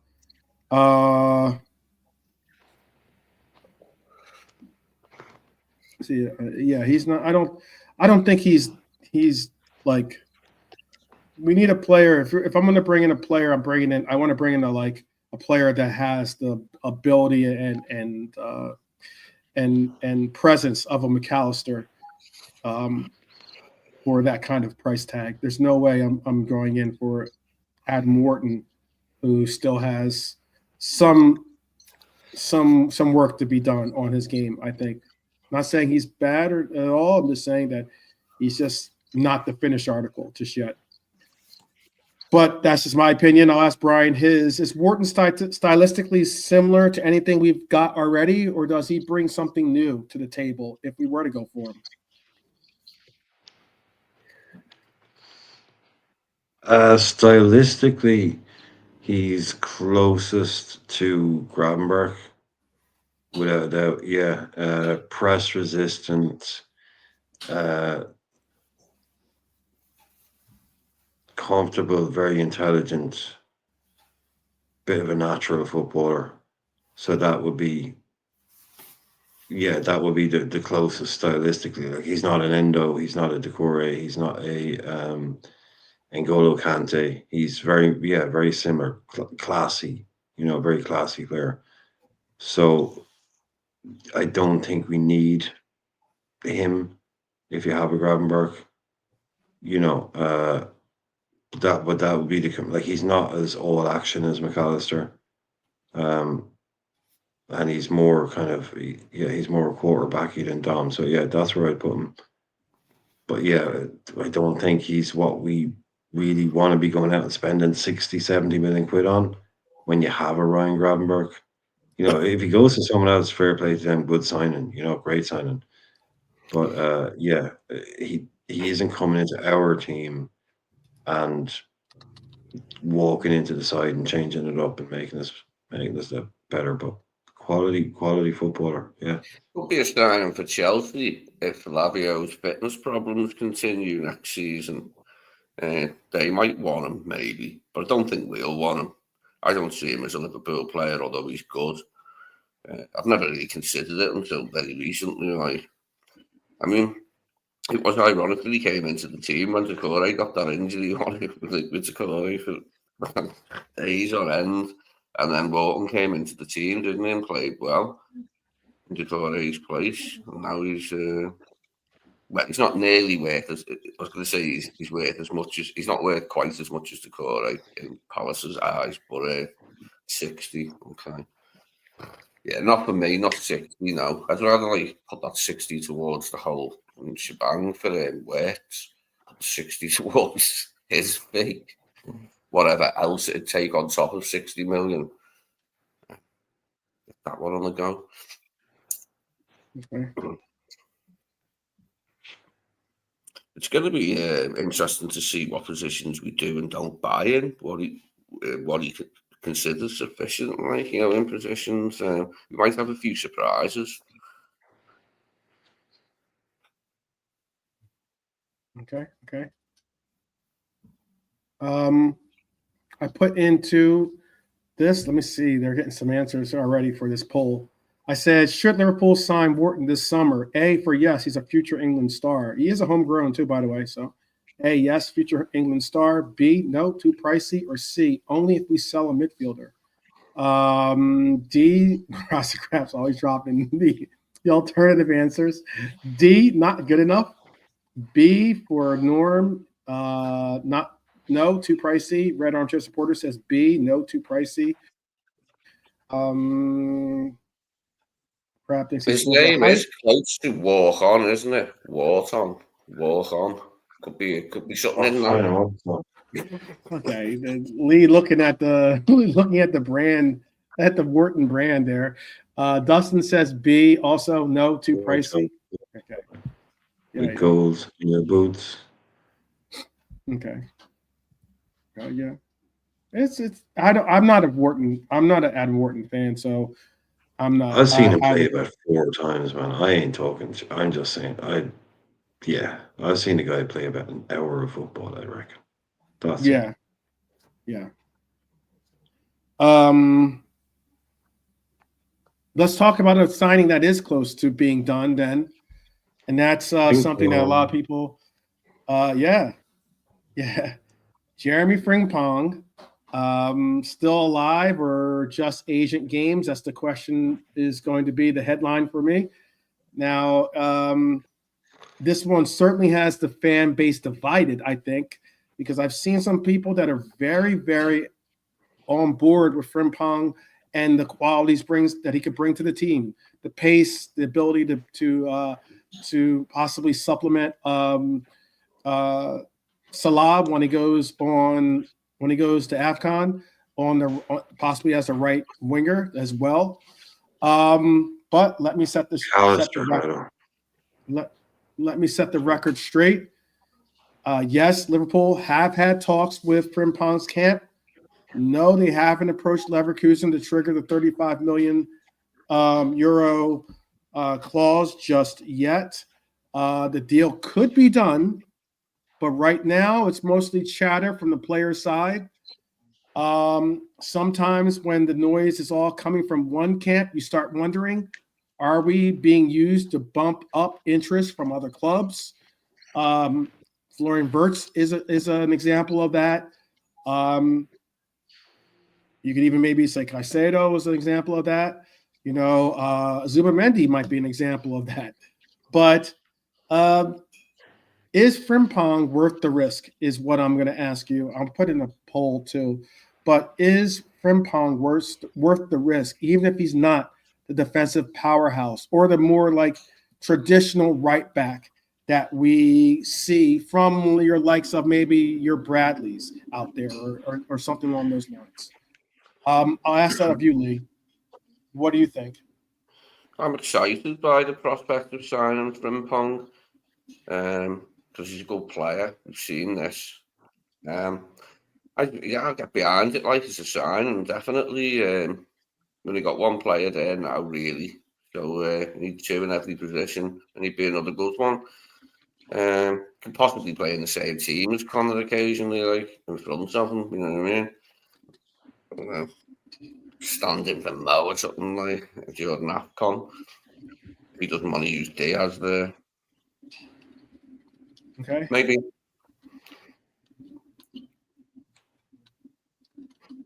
Okay. Yeah, Mo's got AFCON this January. It ain't many matches he misses though, like when AFCON happens. Was it 2? Is it league games he usually misses? Yeah, that's overrated. That's totally overrated how much time, or over-exaggerated how much time. They act like he's gone for a month.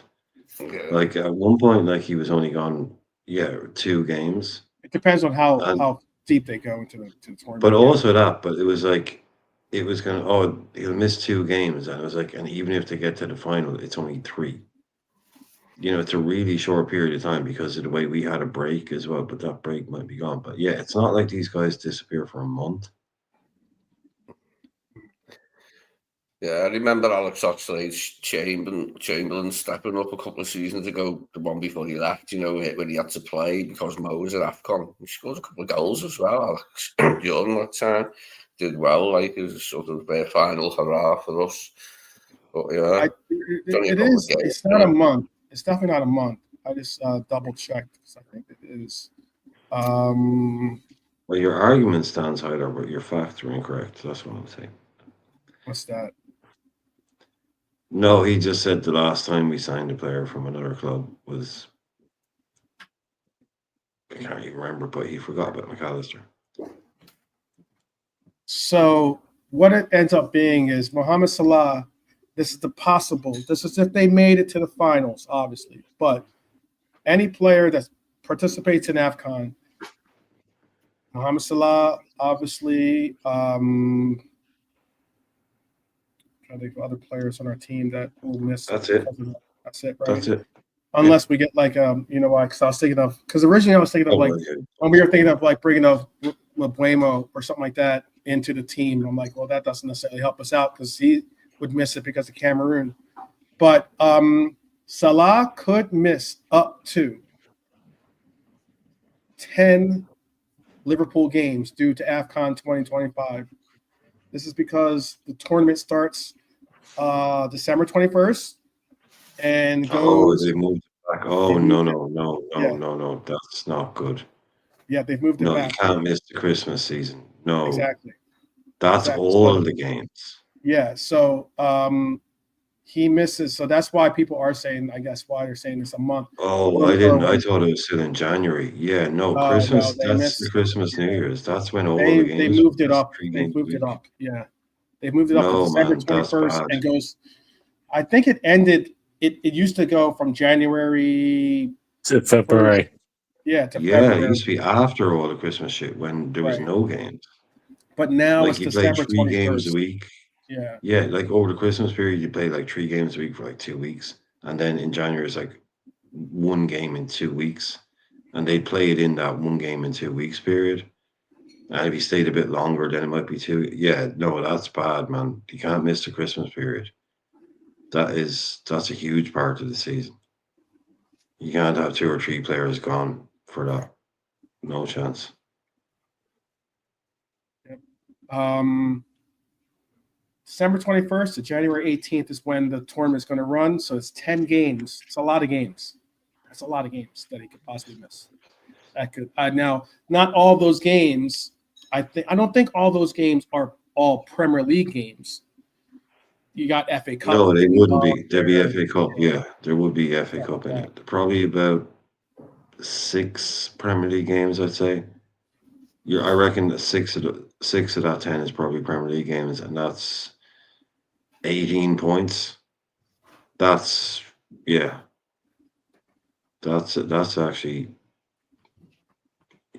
something to be properly worried about, to be honest with you. So that could be an issue, but big up Nolante. I see that you're joining us. How are you?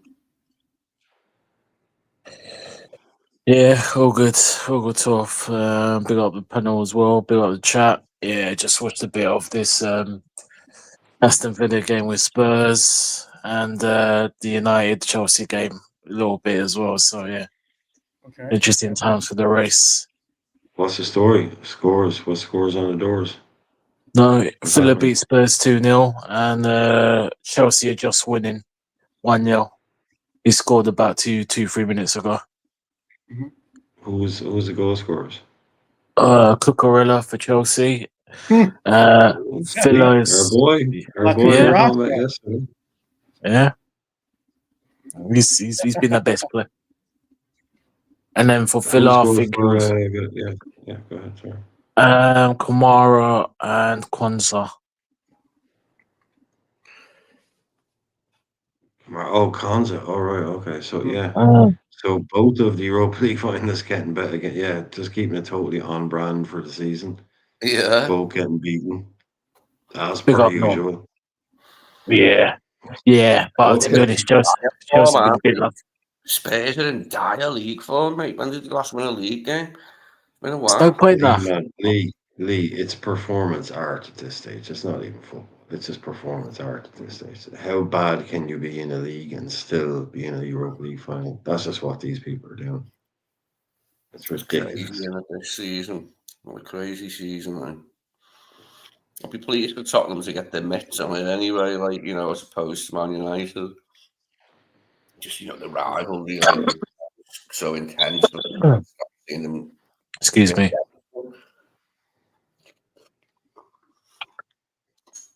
Yeah, I mean, it's no point. Yeah, no, they don't, Trudon. They don't. Neither of those teams deserves to be in the Champions League next year. They But they are. just straight up do not deserve it. The definition of do not deserve it. And yeah, there they are. There they are. I asked a question in the poll about Frimpong, and it is overwhelmingly A as being yes, get it done, get it done, get it done. I can't wait to watch him play for us, and he's going to be brilliant. I think it's going to be a different dynamic to our team, I think. Yeah. He's not going to play every game. He's not going to take Bradley's place. He's not going to be our new right back. You know, he's going to be a brilliant part of the squad. Energy, pace, attacking, all that. He's going to surprise a few people, I think.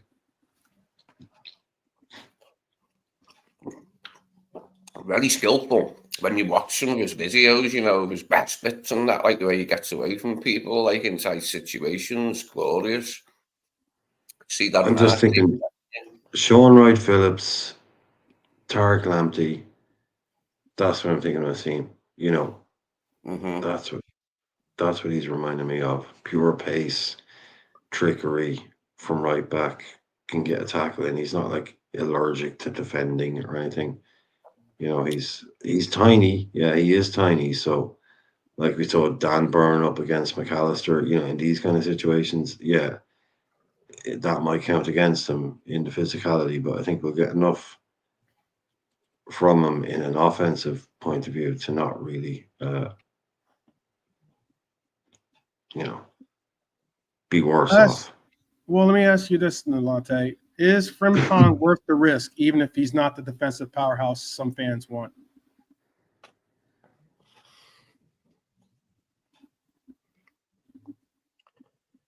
Oh, maybe he's thinking about it. Okay, well, I'll allow for him to think on that one. I'll ask Lee this question then. Is this deal just stalling? Or do you think Liverpool are timing the trigger for the right moment? Are we just stalling the announcement of this, you know, or is this going to be, you know, we're waiting for that right moment, basically? He's got to finish his season off first, doesn't he? Leverkusen must need points, wherever they are on the table. I haven't looked for a while. I don't think they do. No, they're finishing secondly. Yeah, that's it. They're finishing second. That's it. And It's done. the season's Bundesliga is done. And Alonso has already done his I'm leaving press conference. Like he, you know, it's wrapped up and yeah. Okay. Yeah, it's a wrap. Yeah, it'll be exciting. And they're not even like close to dropping out second place. So it's Bayern has 79 points, Leverkusen has 68 points, and then third, fourth, and fifth are Frankfurt, Freiburg, and Dortmund, and it's 57, 55, and 54. Now they might have some movement to be seen through 2, 3, 4, and 5, but there's no catching second place. They're firmly in second place. It goes to show you the Bundesliga is like kind of a I don't want to say the words, but it's it's an interesting league in itself. It's very. I think it's very much similar to France. We were talking about Steve Finham before, at right back or right wing. I mean, there's just a few players. I mean, Bradley, like he's a bit similar in that, like, you know, he can go forward quite well. He obviously used to be a winger, I think, before he was a fullback, and he's good going forward. And he likes to get involved and get beyond, you know, run in behind, like, and that if he can. And he's getting better and better at doing it, isn't he, Bradley? Yeah. I got you, High Lord. I got you. I got you. For all the Germans out there, big up. Trust. I got love for Germany.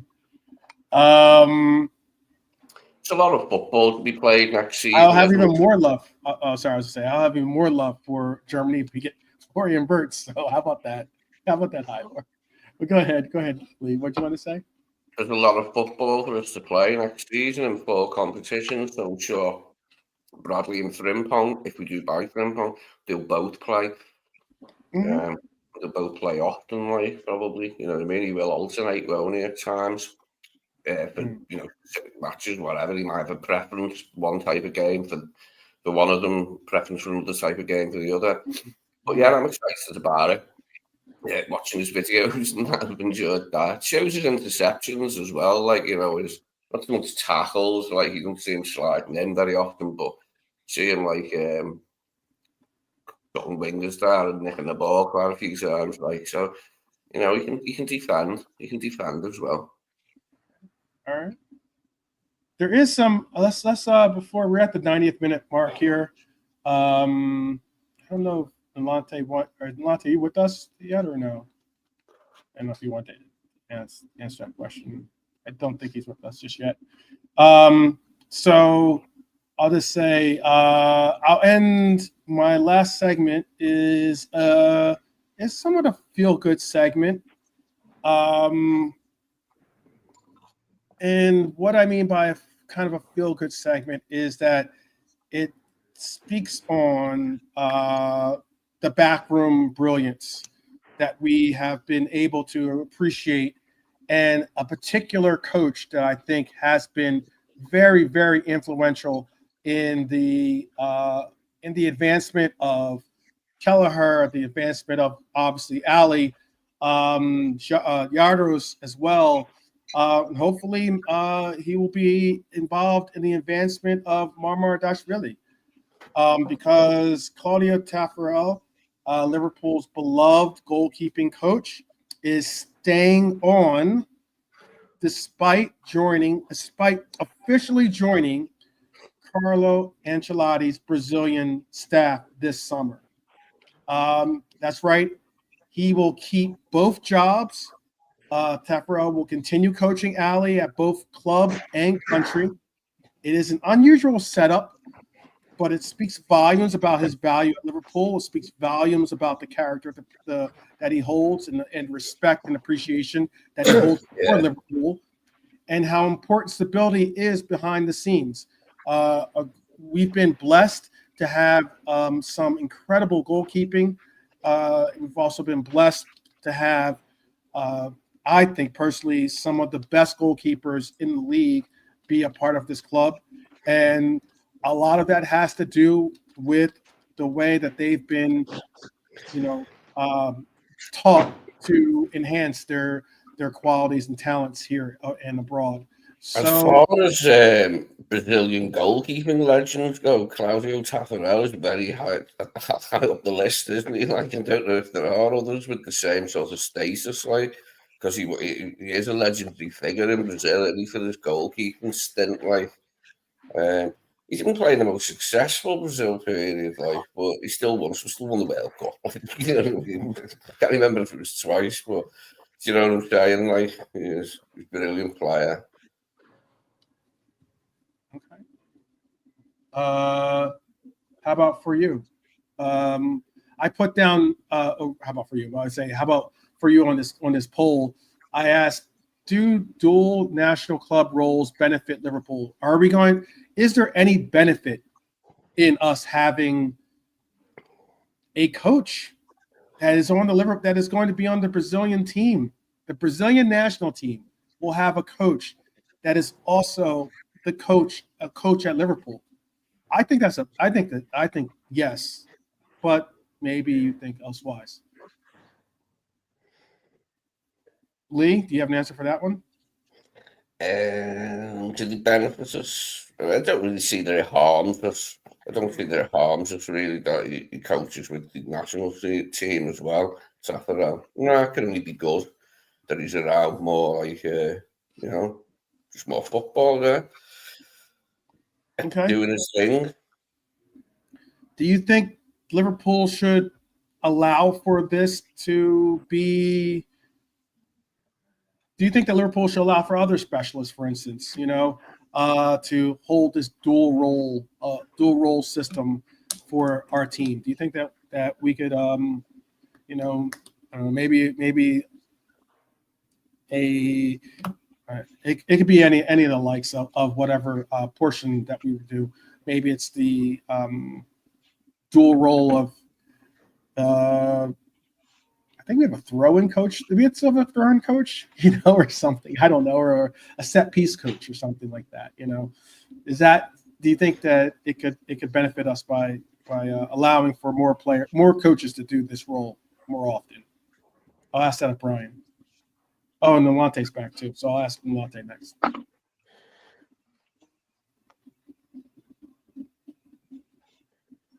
Okay. Was it Brian gone first?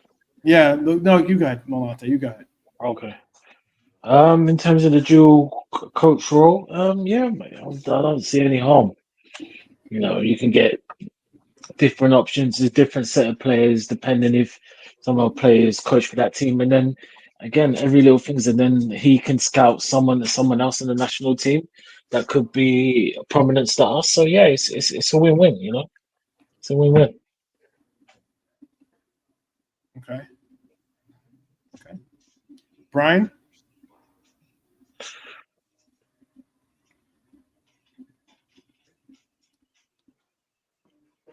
Maybe Brian's microphone. Brian's not on mute, but yeah, I don't think it does us any harm necessarily. Him going away, Taffarel, with the Brazilian national team. I'd assume it's a good thing, really. I'm probably seen as a good thing by Slot because he's working here. So to go away with the Brazilian national team as well is what you want, really, innit? So he's at the sharp end, Who was that Brazilian young goalie that we got? We got one fairly recently that we didn't work out. Last I heard, he got on loan to Ireland. He was in Ireland playing in Ireland. Young Brazilian goalie. Taffarel's involved, obviously, in bringing him in, but it hasn't worked yet anyway. Can't remember the lad's name.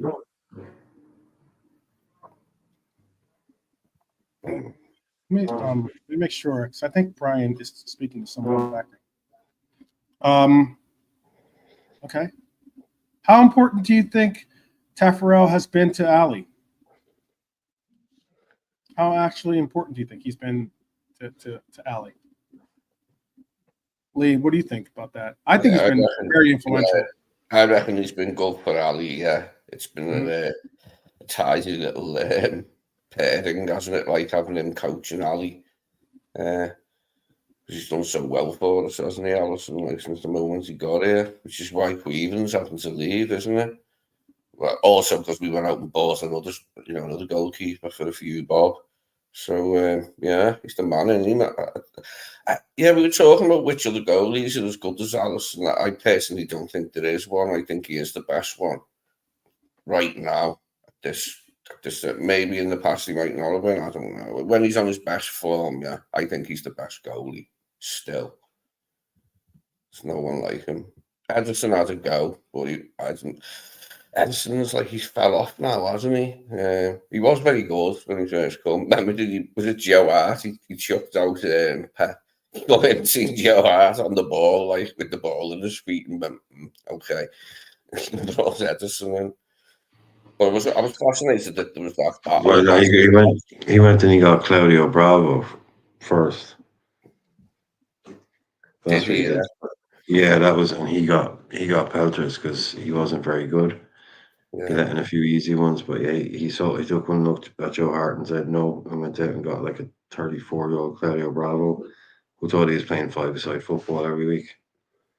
Yeah, then eventually got Ederson. I'd go as far as I know Norm is saying something about Taffarel has been in Ali's. Sorry, I had to go. Sorry, I came back. Sorry, I know you're talking about Taffarel or something, is it? Mm-hmm. Was it major? Norm says he imagines that because Taffarel has been in Ali's position, it helps him. I'd go as far as to say that because Taffarel is obviously Brazilian, he's a legend back home as well, but because he has such a very connected past with a lot of the players, and especially with Ali as well, it's one of the major reasons why I think that maybe Ali has just another reason why Ali has been so connected to Liverpool and never really wavered from moving on from our club, which is because he has such a great connection with the coach and the coaching system. He was in goal, when Roberto Baggio missed that pen for Italy in '94. Taffarel, he was one of the heroes, wasn't he? Like, yeah. It was a mad World Cup, that one. But Bulgaria done well, considering it was them who knocked France out in the qualifiers in that final game. But they went to the semi-finals, right? It was a good team, that Bulgaria one. Stoichkov. It was Radicescu up front, who wasn't brilliant, Florian Radicescu. But he had other good players like Dumitrescu and Petrescu, didn't he? Styliov, the little ball. No, they were Romanian. No, the Dumitrescu were Romanians. I am. Yeah, shit. Sorry. Good memory. Sorry. Stoichkov. Who else was in it? What was that guy's name? Bobanov, the number 10. Ilyanov, the guy with the mullet, the crazy guy. Yeah, I think he was Lechkov. Yeah, Lechkov was one. Bobanov. It's not easily rememberable, actually. Who was the centre forward? I don't know why that comes straight in my head. Damn bloody Romania, different bloody country. It's next door, like a little bit far away. It was a good World Cup anyway. That's why I mentioned them. Good World Cup. USA '94 was absolutely amazing. Oh, the summer in Liverpool, that summer of '94 was roasting. It's one of the hottest summers I can ever remember in Liverpool. The summer of '94. Lee once again making up for. He was supposed to do "Remember When" yesterday, but he's making up for it today. Exactly. He got all shy. Toby gave him a clap for everything. Exactly. He gave his own little segment and everything, and now he's like, "Oh, all right, I'll just drop it when I want." Yeah. What were you doing in 1994, guys? Hi, I was in America, United States. Woke up 1994 charts. Tupac was alive rapping. I get around. There you go. 1994, Liverpool signed a British record of 3.5 million for Julian Dix. Oh, wow. Oh, does it feel bad? There you go. Wow. Jeez. Good Bob. Good vibes right there. Julian Dix as well. I was watching us with the back three before, and we broke the record. I hate back threes. We were talking about United, basically a back three of Yoro, Delit, and Lissandro isn't that bad as a back three on the face of it when you look at that as a threesome. But I just don't like. Yeah, but playing with a back three is shit. I watched a retro Euro game before on YouTube. It was FCC on when we won 6-3 at Anfield, but they went 2-0 up. Yeah, and it was terrible watching Matteo was in the centre, Bab left, Scales right, and until they scored 3 goals, mate, and they went the strongest side, you know what I mean? It was like, God, did I hate that system. Never want to see that again at Liverpool. If I can help it. Mm-hmm. Well, Pep would have fucking inverted as well. Before we make it a wrap on today's show, Is there anything you guys wanted to bring up in the headlines or anything you want to say? Or we have about 5-10 minutes of a wiggle room before we end the show. Anyone have anything that was kind of burning on the back of your mind?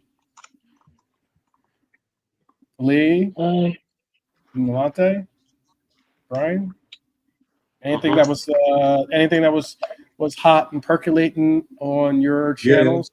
I have one. Let me hear it. Let's hear it. I'm sure like a few people were.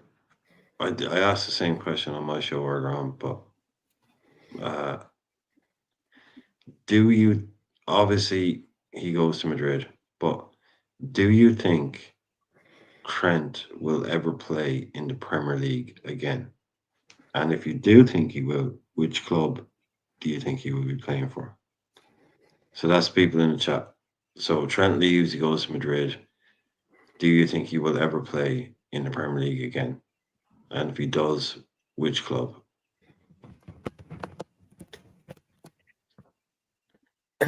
He might fancy London when he comes back if he doesn't go to us. But alternatively, he could go somewhere like Newcastle, couldn't he? I don't think he'd sign for Manchester United. I'm pretty sure of that. Yeah, be interesting when his contract's up. If he lasts that long, they might sell him before that if it goes badly for him. We'll have to wait and see, won't we? I wish him luck anyway, because I was happy when McManaman succeeded with them being Scousers. I mean, I always want no one to succeed. So that's a yes. You're saying you do see him playing in the Premier League again? Yeah. I see him play again, yeah. He'll come back.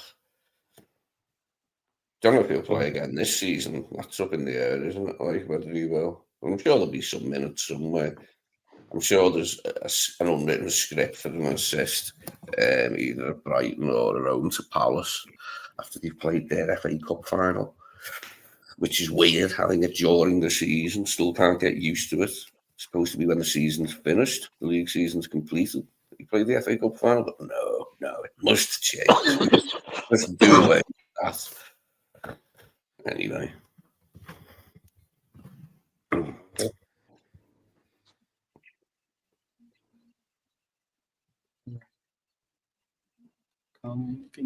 Nobody else want to answer it? No? Nobody else want to answer? No?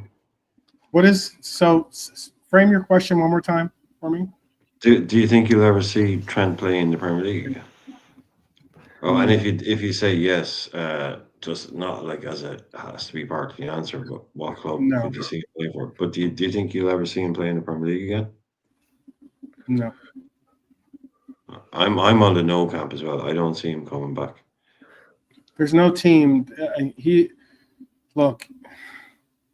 There's no team that he could safely go to, other than Liverpool, without it being. And he's even not coming worse. Back to Liverpool. You know that, right? And he's not coming back. Right. So he's not coming back to Liverpool, and there's no team that he could go to that would be a safe harbor. Be a safe harbor for him to go back. Because he's not going to go to a shit team that we don't care about. Exactly. He's not going to go go to a City or a Chelsea. Right. He's not going to go to some team that that we don't. He's not going to go to Bournemouth or Brighton. Right. But at the very same time, is he going to go to a Newcastle? Is he going to go to a Spurs, or is he going to go to like a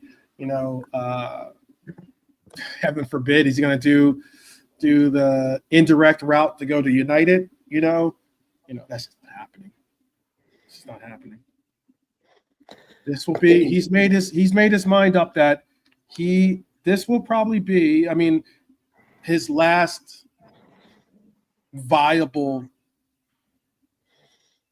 possibly European club. To be honest with you, I'd even go as far as to say it might be his last team he plays for in Europe.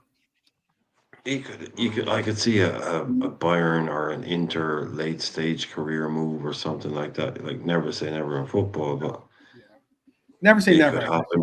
But I think it's very, very it's minuscule the likelihood of it happening. In my opinion, that's just my opinion. I mean, he goes to Madrid, doesn't work out after 18 months.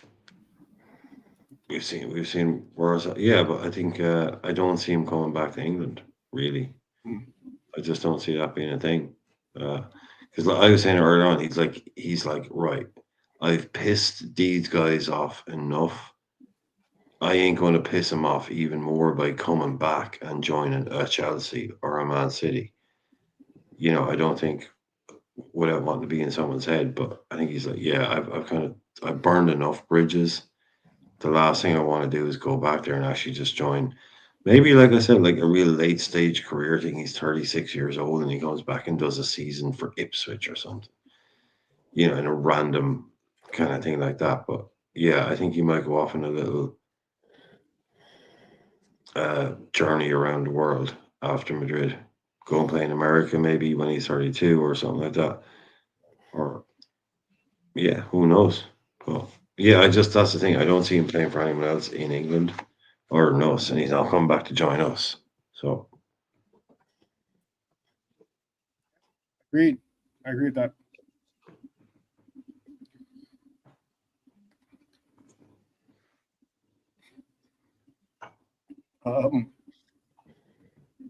Yeah, I agree with that completely. He would never come back here and never say never. Yeah, I mean, whew. The only way he comes back to Liverpool is if he gives us like one, if not two, own goals when we face them in a Champions League final. He gives us an OG or one or a couple. No, he can just repeat what he did in Paris. Like you can not see Vinny. He can do that for us. You can not see like one of our players. Yeah, exactly. And snatch the match. There you go. It wasn't just him though. Like all the defenders for that one, like with Gilsey. Yeah, Ibu. Yeah, Robbo. What did that? Yeah. I'd rather be on a full campaign to woo Jude to Liverpool just to be like, take that, Trent. No, well, Trent going to be just 4 years at Madrid. How old will he be then? Will he be 30 then after 4 years? They're going to sign him to like some 3-4 year deal, 4-year deal probably. He's like, how old is he now? He still play 26. 26, right? Yeah, so they'll give him like a 4-year deal and 30. Yeah. If he keeps himself in good condition, like he'd still have the amount of football to play, I'd imagine, at the end of these 4 years. Yeah. Yeah, it'd be interesting to see what he does like after Madrid. We did see the interview that Mo gave with Gary on Gary Neville on Sky. We spoke on that earlier, so definitely when you get a chance, just hit rewind or watch it back. You can watch this all back about the view count. We did speak on that a little bit. If he wanted to come back, Liverpool FC, if he wanted to come back, we all have a lot of wants in life. That's how I would put it. But there'll be a lot of people that would not be open to that happening. And there'll be people that will be. So, I guess never say never. I mean, right? Sean Connery said he would never play Bond again, and guess what? He did, right? That was rubbish, that one as well. I've seen it, but it was so rubbish. I can't remember anything from it. He was like in a car at some point. All I remember is that he was driving a car. Yeah, he was pathetic. Can't give you any more info on the makeup model. Isn't that the name of the James Bond movie? Never say never or something like that. It was something like that. Go on 12. Something like that. Yeah, never say never again. Yeah, never. I think it was 1982. Yeah. So I think Connery has a wig on or something like. I think he was wearing a wig probably. Because he was an Highlander then, but he weren't wearing a wig in Highlander around that time. No, but he had the man bun. He had the man bun in Highlander. Oh yeah. And he was and And what was unique about that was it was Sean Connery playing a Spaniard. He was Spanish in the Highlander. Mad, isn't it? I'm like, you have a unique Spanish accent there. Yeah. Put a bit of a Scottish twist. Yeah, a little Scottish twist on that Spanish accent there, buddy. Yeah, exactly. What part of Spain are you from? The fella who plays the Kurgan, I love that film for his performance. He's weird and he clancy. Yeah. You know about the Kurgan. When he comes into church, like with his hair all shaved and that, like, and I am in disguise. Holy ground, Highlander. Who cut your hair, Kurgan? I am in disguise. He's been cutting people's heads off on the regular. All right, well, that's a wrap on today's transfer packed episode today. We can end on Sean Connery's rug. Oh, sorry. From Wirtz to Frimpong, from Madrid hijacks to midfield rebuilds, this summer is about to pop off. Let us know in the comments what you or who you want in a red kit next season. It's important to know because, hey, we listen to you on this show. We do our best to engage in as much as we can from those in the audience or those a part of the community. So definitely be sure to leave a comment. Don't forget to like, subscribe, and hit the bell for that notification. Again, from Anfield to Ibiza, from Dubai to now to Brighton. Seaside. We're with the Reds every step of the way. As we like to say, you'll never walk alone is not just a moniker. It is a way of life. And we will see you all next time. We'll see you for this preview that we're going to do for the Brighton matchup. It's going to be interesting to see what kind of rotation Arne Slot brings to the team. We'll be talking about it. We'll be getting your ideas, your thoughts on what you think is going to happen. But until then, always keep it in your heart, up the Reds each and every time. And we will talk to you soon. Until then, definitely be easy and also job bless. So we will talk to you soon. Take care, guys.